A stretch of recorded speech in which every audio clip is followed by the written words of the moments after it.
Talk about today's dollars and inflationary dollars. You earned 16 cents back then carrying your fucking fossil.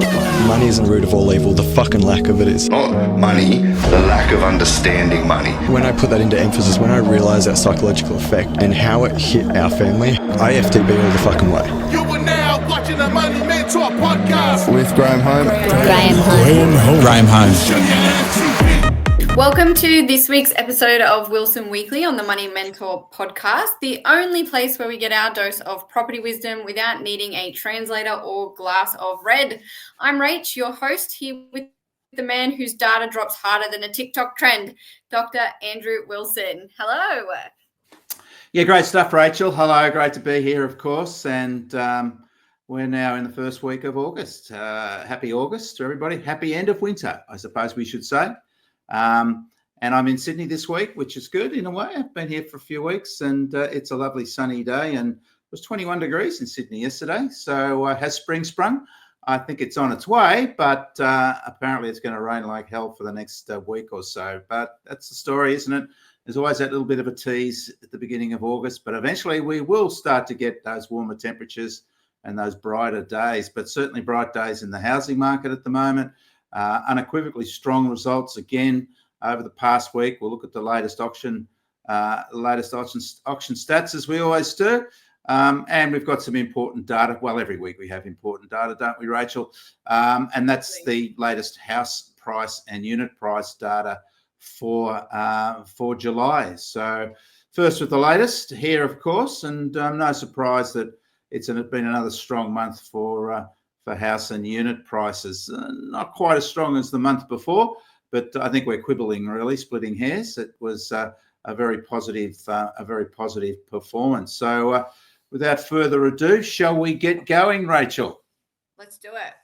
Let's do it. Okay. So it is the week ending Wednesday, August the 6th, first week of August. As I said, we'll now count down to spring. And I think the spring selling season has already started, and I think we've actually haven't even really had a winter selling season. It's been lots and lots of buyers up and about, certainly fewer sellers, but we see that because it's holidays and people head north and, you know, north to Australia or north to somewhere else further north of Australia to get those higher temperatures. So therefore we have fewer listings in the market through July and particularly July, and particularly fewer higher priced listings because, of course, those with money take advantage of their money, and as I said, they head off to warmer climates during July, so we get fewer higher priced homes for sale. But we've seen that this year as usual, but the difference has been we've seen more buyers, so buyer numbers have continued, in fact, to increase, and that's what's causing higher prices and also particularly causing higher clearance rates in our auction markets, which we'll look at. So week ending Wednesday, August the 6th, we're going to look at that latest house and unit prices data. We're also going to look at the latest home building approvals. Very interesting data from the building approval for June, Rachael. It's really starting to crystallise the recent trends that we've seen. A sort of a good news, bad news story. We know Australia doesn't have enough houses to go around, enough units to go around, enough dwellings to go around, and we've been waiting for a revival. We're sort of getting a revival at one end of the market, but not so much at the other end of the market. And as I discussed, we'll look at the latest weekly auction results, and of course that gives us a great forward indicator into what's happening generally in the marketplace. So let's get going. Latest home prices. Home prices rise everywhere over July. So all capital cities reported increases. That's the first time in a while that we've seen all capital cities with higher house prices over the month compared to the previous month, and annual prices growth continues to surge. So it has been up and down in terms of performance of local capital cities, and we expect that. But that's the difference over July. We've seen all capital cities now reporting growth, and there's certainly momentum building in our housing markets. A great setup for the spring market, really, plenty of confidence. And I think we're going to start to see that FOMO starting to come into the market, Rachael, fear of missing out, and that will create a lot of demand being brought forward with buyers, wanting to offset the potential for higher prices, so getting into the market earlier. But, most buyers are sellers and sellers are buyers, so it sort of evens its way out. Now, there's no doubt that those rate cuts in February and May have energised the market. No surprise there. We know that lower interest rates create higher house prices. We know that through history, and we're seeing the same results now. And of course, the signs are pretty positive that we'll get an interest rate cut next week, another interest rate cut next week. So there'll be more fuel on that housing market fire at the moment. And it is all about improving affordability with lower interest rates in a still strong economy, and adding to that confidence for buyers and both sellers, which is certainly rising and, if I may say, heady at the moment. So we've had now 5 months in a row of higher national house prices. This model is a quarterly snapshot of house prices. It is a weighted average model, therefore it favours those with the weightings are based on the number of transactions in each of the capital cities. So it favours the bigger markets, Sydney, Melbourne, Brisbane. But we take 3 months of data and then we advance it month by month. So what we're looking at, the latest data over July, is the 3 months of house prices as a weighted median, and comparing it to the 3 months to June. So we're getting enough observations, enough sales to give us a reliable result, not take out the volatility, but we're advancing it month by month. So we're seeing what that underlying trend is. So it's not static quarter by quarter, it's month by month based on quarterly observations. So 5 months in a row now, Rachael, clearly the upward trend visible there following those interest rate cuts, as I mentioned, in February and May. So here's the data. All our capital cities reported higher house prices over July compared to June. The top performer there was Darwin, up by 3.8%. Volatile market, Darwin, but certainly on the rise overall. Because it's a smaller market, you too tend to get some volatile results from month to month. But certainly the Darwin market has been up and running over this year so far, and has been producing quite strong results. Canberra up. We know Canberra is now in revival mode. We've been tracking that with auction results week by week, up 2%. Brisbane and Perth up 1.9% each. Positive results there for Brisbane and Perth. Brisbane keeps on keeping on, but Perth's had a quieter period at the end of last year and into this year, but it's now rebounded quite significantly. Hobart up 0.5%. Also a rebounding market in Hobart. Melbourne and Sydney each up 0.3%. Adelaide up 0.2%. So all our capital cities rising. Just looking at that Melbourne market as a snapshot, we have been calling a revival in the Melbourne market now for a number of months, Rachael. And even though its monthly result was just 0.3%, it's actually up 3.1% this year so far. And it's up now 3% over the year. Now, that's the strongest annual result Melbourne has recorded for a couple of years. So no doubt the Melbourne market is in rebound mode. And beyond rebound mode, it's really now starting to lead overall a number of the capital cities. So a vibrant market, that Melbourne market. And we expect to see a continuance of that, because the spring selling season is always particularly strong in the Melbourne market, because Melbourne has the strongest prestige market in terms of depth and breadth.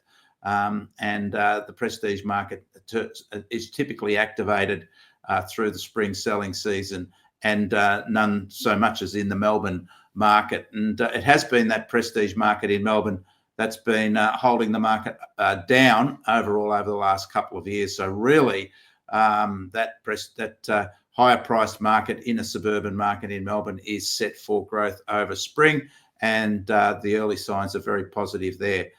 So positive results, Rachael. Growth in all our capital city markets. The big movers over the past 2 years: Perth up 40%. So median house prices are up 40% in Perth over the past 2 years. Brisbane house prices up 29% over the past 2 years, and Adelaide up 28%. And those growth rates will continue given the strength of the markets at the moment and the potential for more growth. Units also up 6 months in a row now, the unit market. So no real differentiation between what's happening with units and houses. When we look at the capital city breakdowns for units, the growth was not quite as strong. We had a couple of backward movers. Hobart was down 6% over the month, Darwin down 1.2%.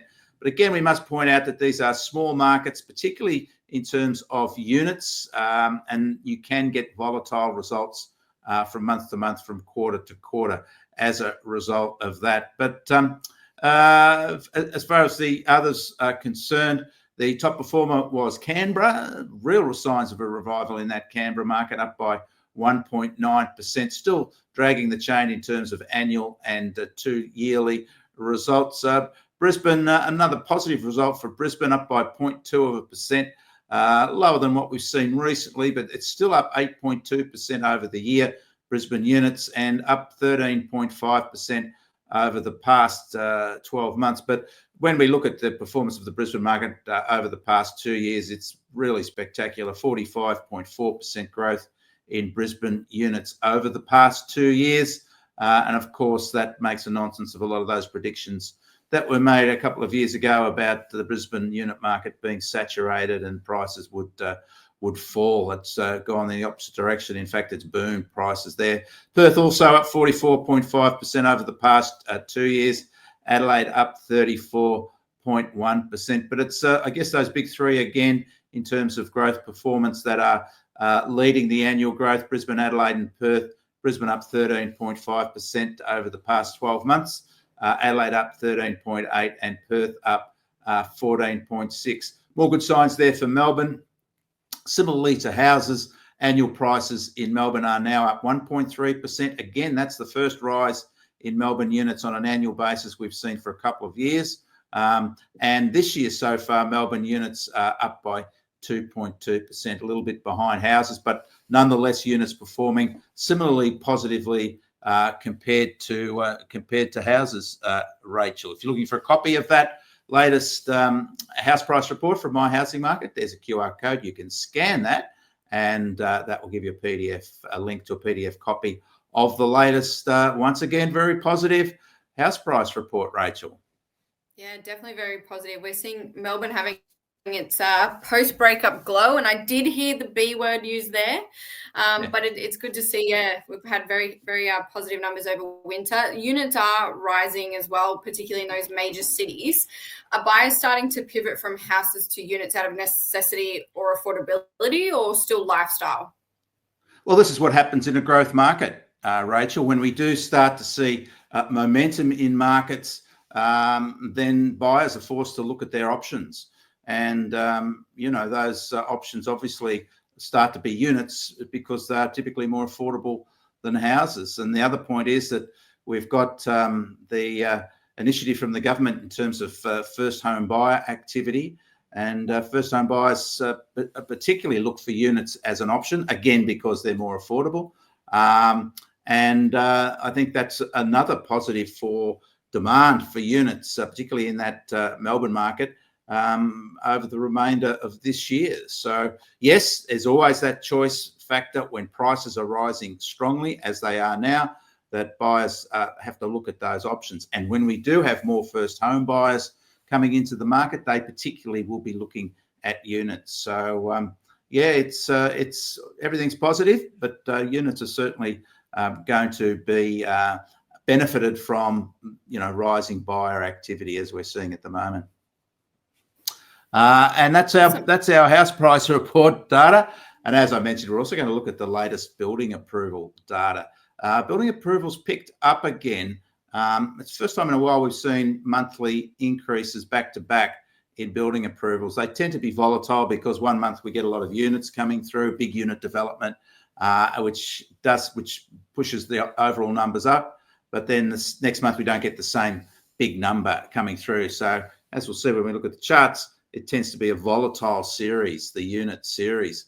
But what we're seeing now is, if anything, and we have seen a big increase in units this year compared to last year, that's now actually accelerating. And it's interesting because as the building approvals for units are accelerating, building approvals for houses are going backwards. So it's like, well, and it's great to see all these building approvals for units. And it is because state governments are becoming more proactive in terms of their planning decisions. And we know that there's a lot of political pressure to get more housing into marketplaces. We know there's an undersupply, a chronic undersupply. So state governments are really up and about in terms of approving building approvals for units through planning approvals.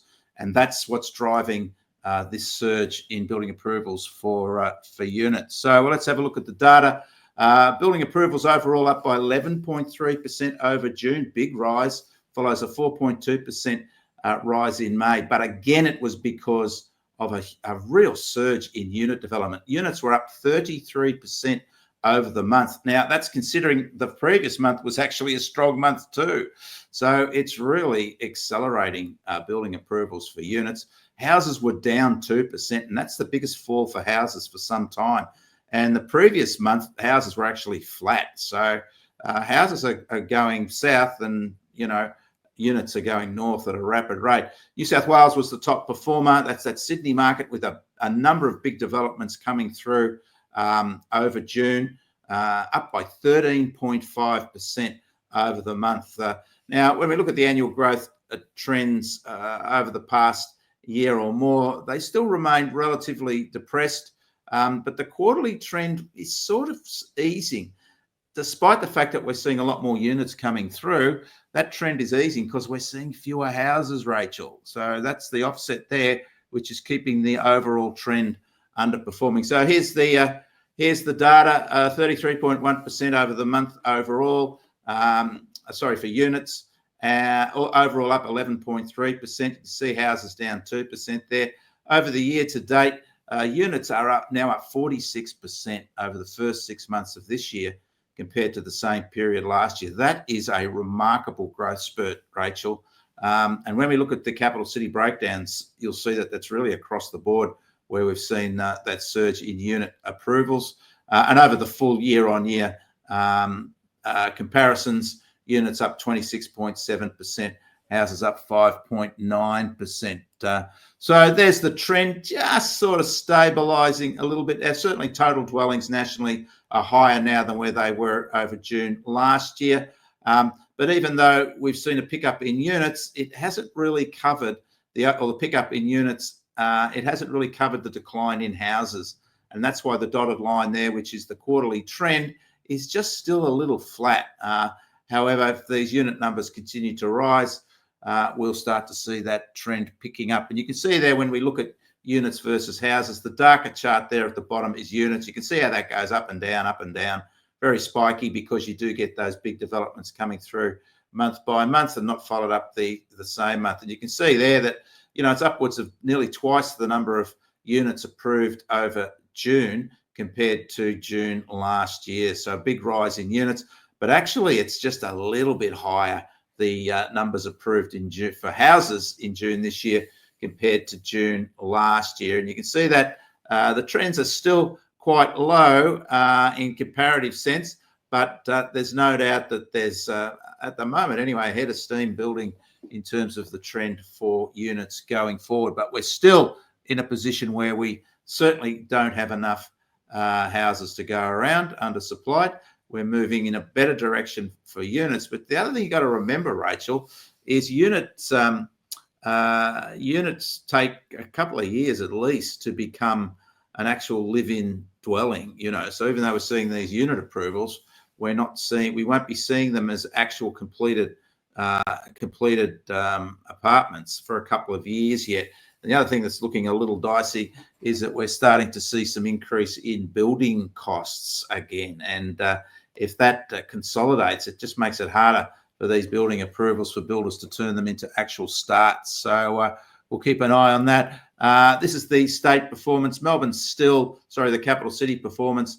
Melbourne's still the top performer over June to date compared to the same period last year.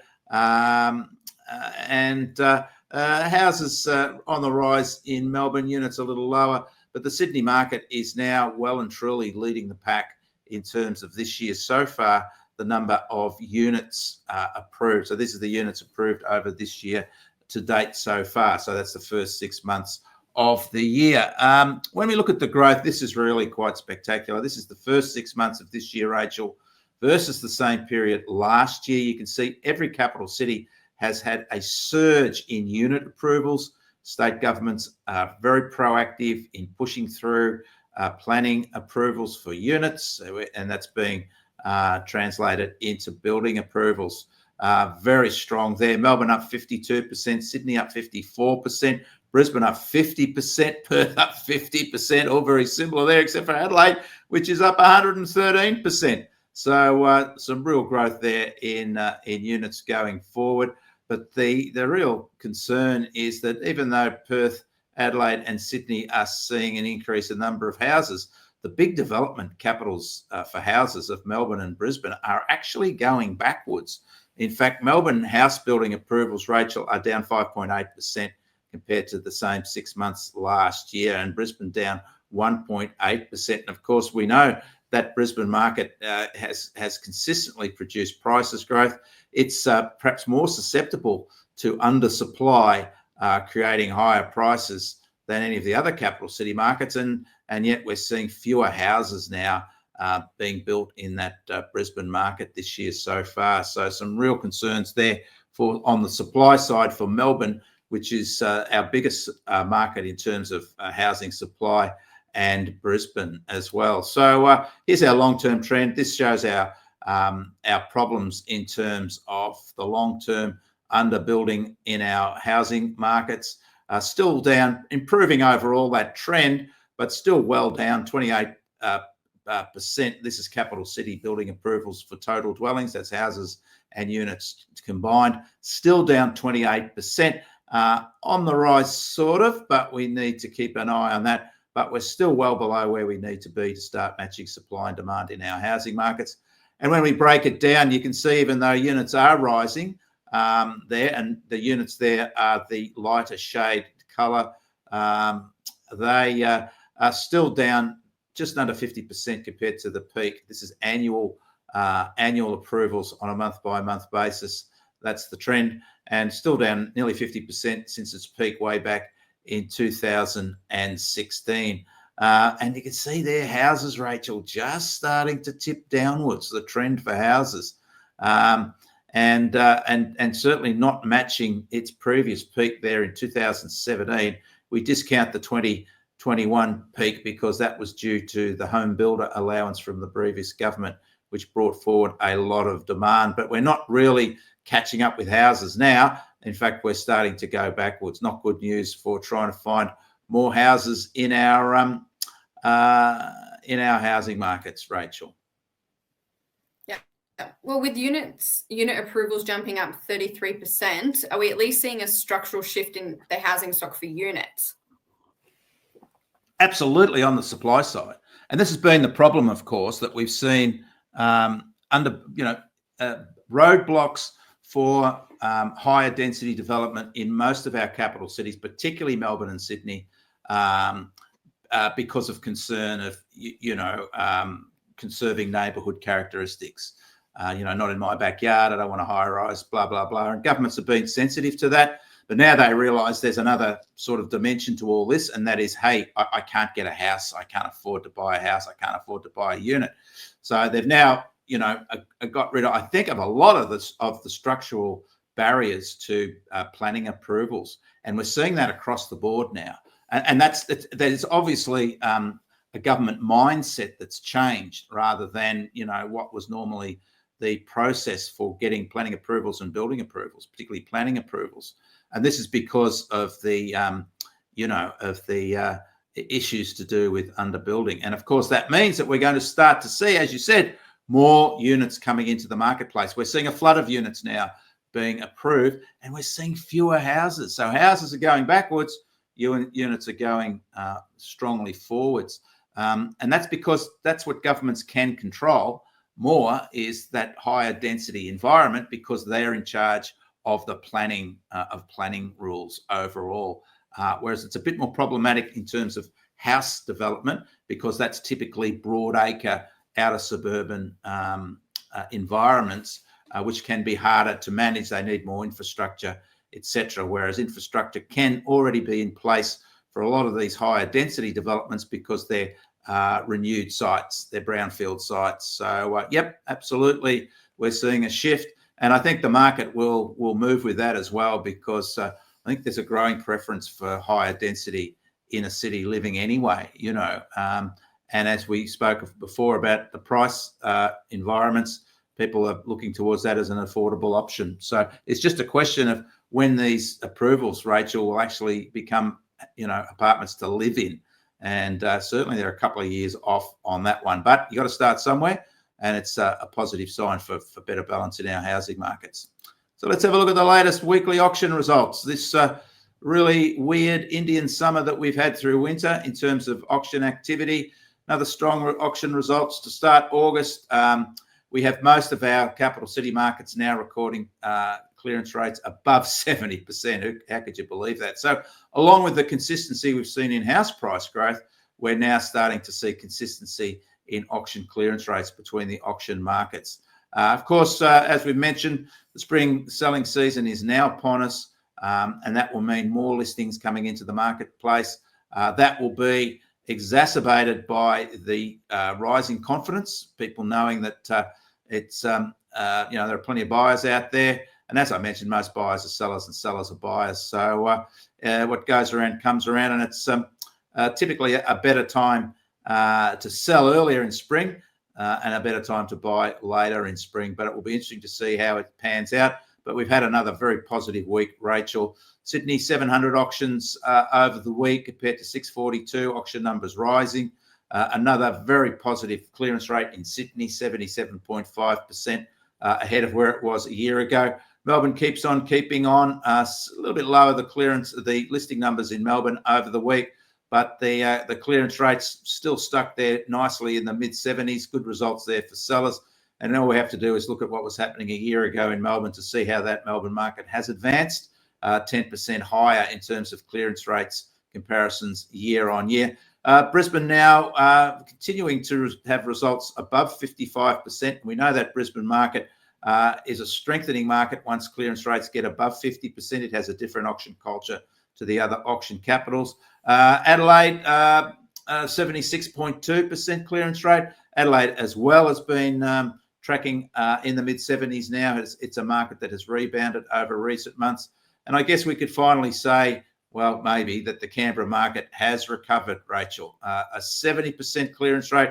We haven't seen a 70% clearance rate in Canberra for quite some time, but it has been building. We've had mid to high 60s over the past few weeks, and now we've got a 70, and again, about 10% higher than a year ago. So it looks like Canberra's finally back in town, but we'll see what if that can consolidate as the Melbourne market has over recent months over the next few weeks. So there's our trends. They all look the same, the trends, Rachael. They're all rising. Sydney there rising over recent months, higher than a year ago.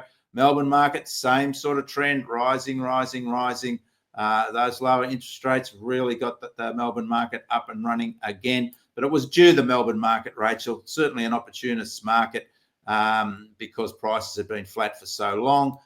Brisbane, same. Look at that. Same pattern of increased clearance rates over the past 6 months.